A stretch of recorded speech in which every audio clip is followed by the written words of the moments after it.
Okay, Moss on PlayStation VR.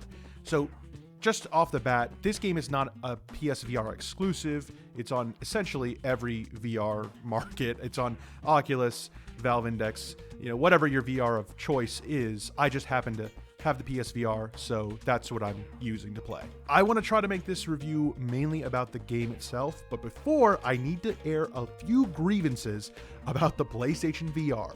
I hate PlayStation VR. This thing sucks ass. I don't know if it's just me, maybe it's because I wear glasses. I have no idea what the situation is. What I do know is this thing is a piece of shit and never works. First of all, the quality is dog shit. It's like 720p on a good day. Every single time I put the stupid thing on, my glasses fog up, I get all sweaty, the vision's not great, if there's light peeking in, even in the slightest, you can't see shit. And the worst part of all is the camera does not recognize the headset. I'm playing in pitch fucking black, dark. I only play this game at night because during the day, it just doesn't even come close to working. So nighttime is the only possible chance I have of ever getting this thing to work. Even then, my screen is constantly shaking because it doesn't quite read where I am in the room. I'm sitting smack fucking dab, man. I have plenty of distance. I don't understand it.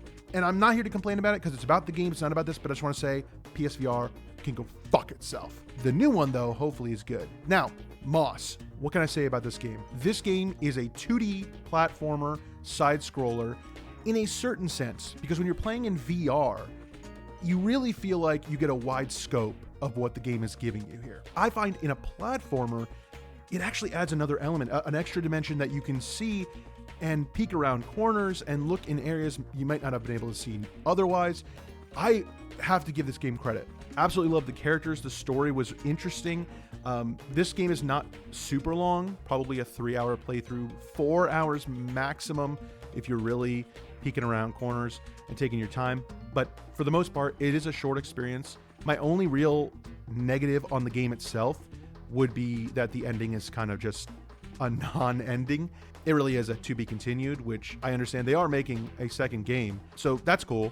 And I'm sure it'll be great. But unfortunately, this one being a short experience, I don't know how much I paid for it. I bought it forever ago, have no recollection.